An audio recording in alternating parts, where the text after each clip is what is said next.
Picture a courtroom. But instead of a judge, there are three older siblings sitting at the bench. And in the defendant's chair, the youngest child. The charges? Getting away with everything, talking back, being spoiled, general crimes against fairness. The evidence is damning. They stayed up late on school nights. They got a phone at 12 when the oldest had to wait until 16. They called mom by her first name and somehow didn't get smacked into next week. Guilty, right? But here's what the prosecution is missing. They're not comparing the same crime.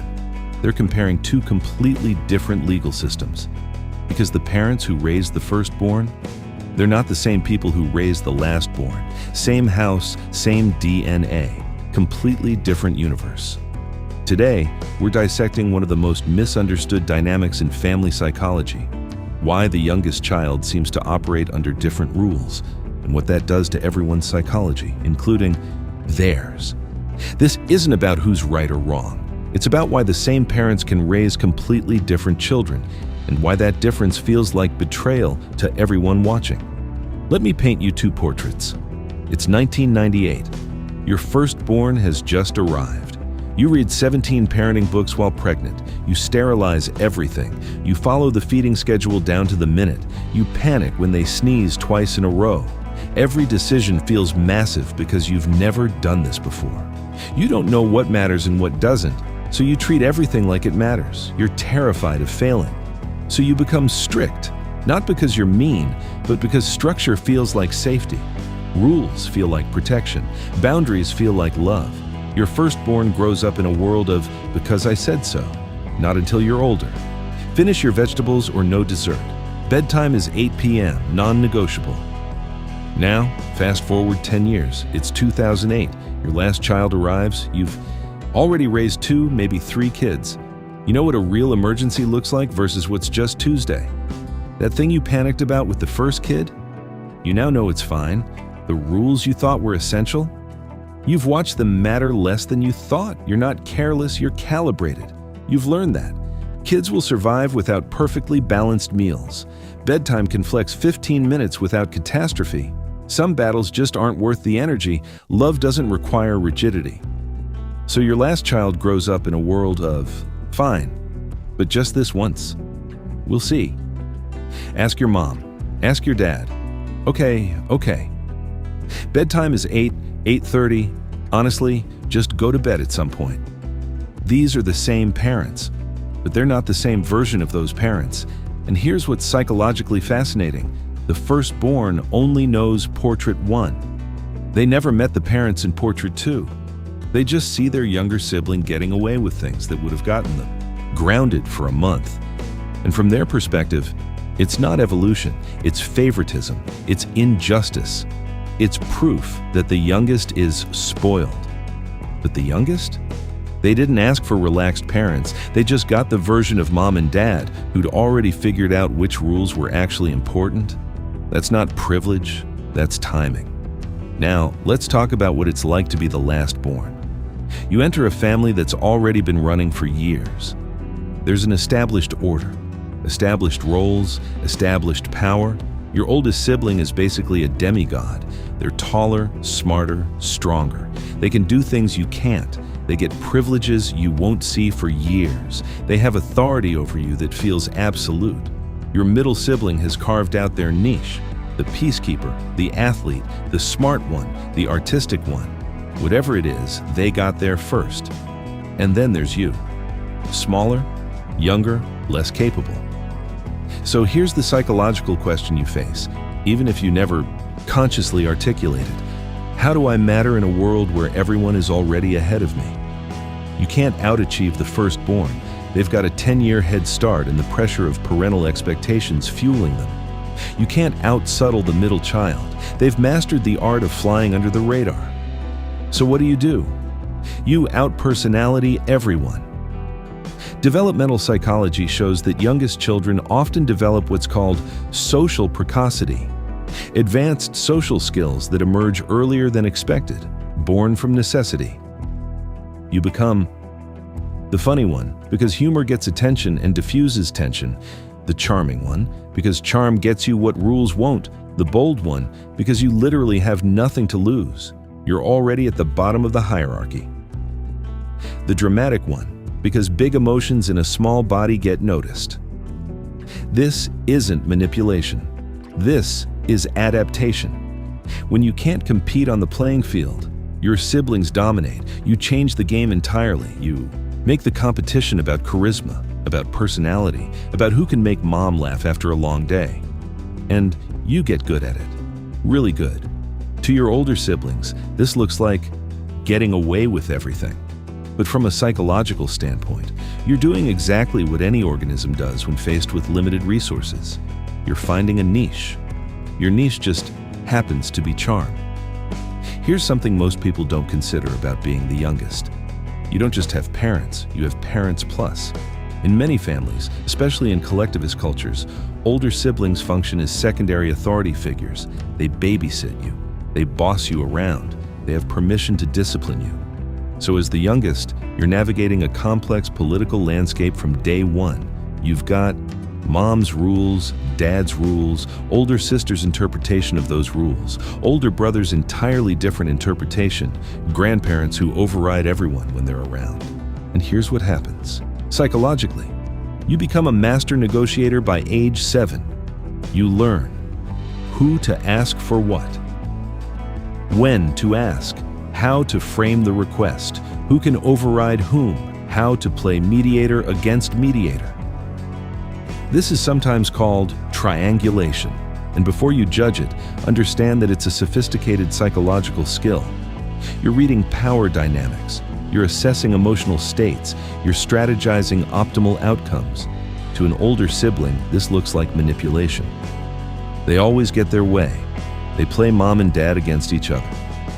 But from a developmental standpoint, you're demonstrating advanced executive function and theory of mind, the ability to understand that different people have different perspectives and can be influenced differently. You're not a con artist, you're a diplomat. You just happen to be a diplomat in footy pajamas. And here's the kicker. This skill set, it's incredibly valuable in adulthood. Youngest children often become excellent managers, negotiators, salespeople, therapists, any role that requires reading rooms and navigating competing interests. The same behavior that got labeled manipulative at age 8 becomes emotionally intelligent at 30. Let's talk about what the youngest child doesn't carry. The firstborn carries expectations. They're the prototype, the experiment, the one who has to prove the family can produce successful humans. The middle child carries invisibility. They're the forgotten one, the one who has to fight to be seen between the responsibility-laden oldest and the attention-grabbing youngest. But the lastborn, they carry freedom. And freedom is psychologically complicated. By the time you arrive, your parents have relaxed. They've already proven they can raise a kid who won't completely self-destruct. The anxiety is lower. The perfectionism is gone. So you get something your siblings never had, room to fail without catastrophe.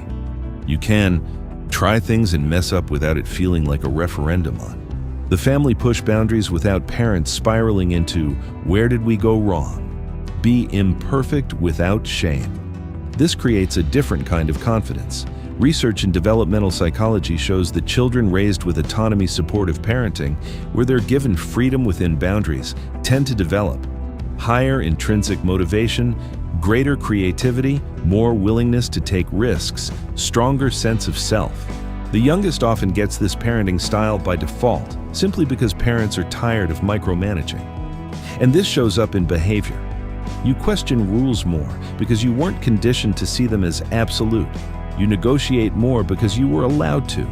You push back more because consequences were explained rather than just enforced. To a firstborn who grew up with, because I said so, this looks like disrespect. But you're not disrespectful. You're just operating in a system where respect doesn't require silence, and that's foreign to someone who learned it did. Here's the paradox. The freedom that makes the youngest seem badly behaved is often the same freedom that allows them to become the most independent adult. Because they weren't taught to obey blindly. They were taught to think, to question, to advocate for themselves. And yes, that's annoying when they're 12, but it's powerful when they're 30. Now let's address the elephant in the room, the anger. The firstborn's anger is real, it's valid, and it's not really about the youngest, it's about injustice. Imagine this, you spent your entire childhood following rules. You did your homework without being asked. You came home on time. You didn't talk back, or if you did, you paid dearly for it. You sacrificed your preferences to be the good kid. And then you watch your younger sibling get the childhood you wanted, the one with flexibility, with grace, with second chances. And nobody acknowledges your sacrifice. Nobody says, "You're right, we were harder on you. We're sorry." They just say, "They're the baby, what do you expect?" That's gaslighting wrapped in sibling dynamics. Your reality, that you were held to a different standard, is being dismissed.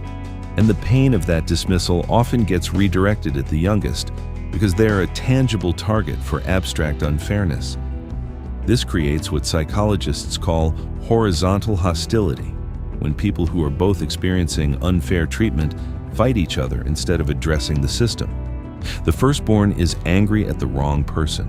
They're angry at the youngest for benefiting from relaxed standards, when the real issue is that the standards were too rigid in the first place. But here's the thing the firstborn doesn't see. The youngest is paying a price too. Because while the firstborn got structure and responsibility that built resilience, the youngest often grows up with less accountability, which can lead to struggles with discipline later, less attention to their achievements, because parents aren't as impressed the third time around being infantilized longer, because they're always the baby, being taken less seriously, because everything they do is cute rather than important. It's not the same struggle, but it's still a struggle. The grass isn't greener. It's just different grass. And both siblings are standing in their respective yards thinking the other one has it better, never quite realizing they're both dealing with different consequences of the same imperfect system. Let's deconstruct this word, spoiled.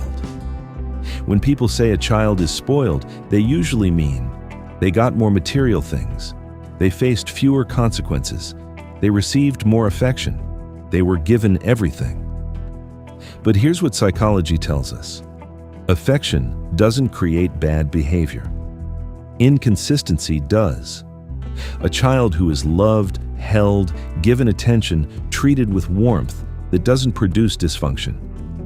In fact, attachment research shows that's exactly what produces secure, well-adjusted adults. What creates problems is inconsistency. When rules exist sometimes, but not other times. When consequences are arbitrary. When a child can't predict what will happen based on their behavior. When different children are held to wildly different standards without explanation. And this is often what's happening in families with multiple children. It's not that the youngest is spoiled by love.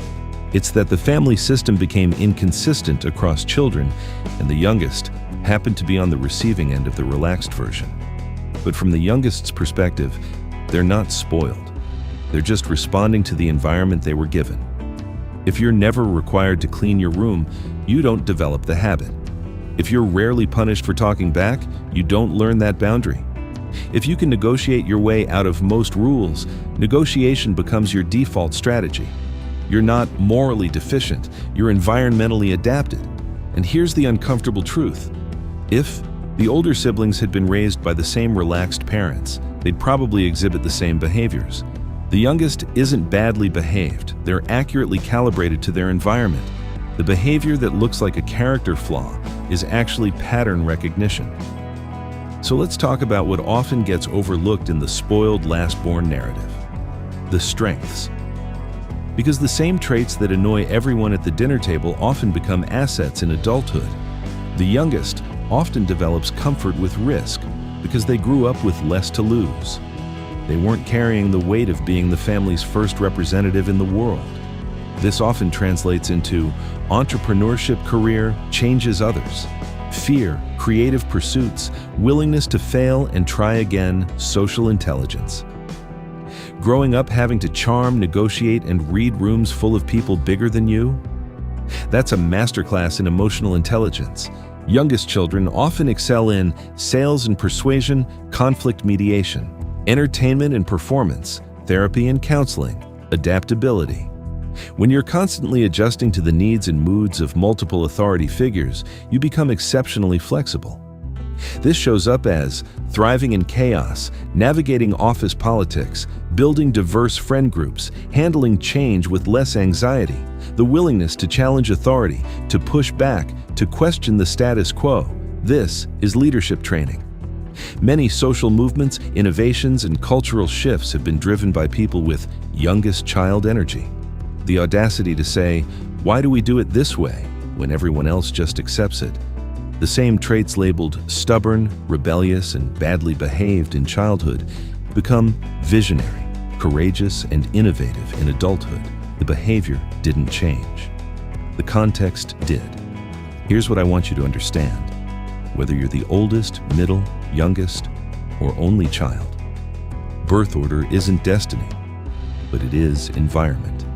And environment shapes behavior in ways that are easy to judge and hard to understand when you didn't live in that environment yourself. The firstborn isn't wrong for feeling resentful. They experienced real inequity. The youngest isn't wrong for behaving according to the rules they were given. The parents aren't villains, they're humans who evolved. And that evolution happened to benefit some children differently than others. This isn't about who suffered more or who had it easier. It's about recognizing that you can't fairly compare experiences that happened in different psychological climates. The firstborn met parents who were terrified of failing. The youngest met parents who'd already learned what failure actually looked like, and it wasn't a B+ or a missed bedtime. So are lastborns badly behaved? Or are they just the most honest reflection of what parenting looks like when fear stops driving it? Maybe the real question isn't why the youngest gets away with everything. Maybe it's why we ever thought that level of control was necessary in the first place. Because here's the thing. The traits we punish in children, questioning authority, testing boundaries, demanding explanations, refusing to accept because I said so, those are the exact traits we celebrate in adults. We want critical thinkers. We want people who challenge injustice. We want innovators who don't just accept the way things have always been done. We just don't want to raise them, because raising them is inconvenient, it's loud, it's exhausting. It requires us to defend our positions instead of just enforcing them. But maybe, just maybe, the badly behaved lastborn isn't the problem. Maybe they're just the child who was brave enough to ask why when everyone else learned not to. And if that courage annoys you now, just wait. Someday, that same courage might change the world. Birth order shapes behavior differently. The firstborn learns responsibility. The middle child learns diplomacy. The lastborn learns boldness. What looks like rebellion might just be adaptation. If you're the lastborn, what stereotype do people always say about you? If this made you think, hit that like button, share it with someone who needs to hear this, and subscribe for more stories that make you reflect on what really matters. See you in the next one.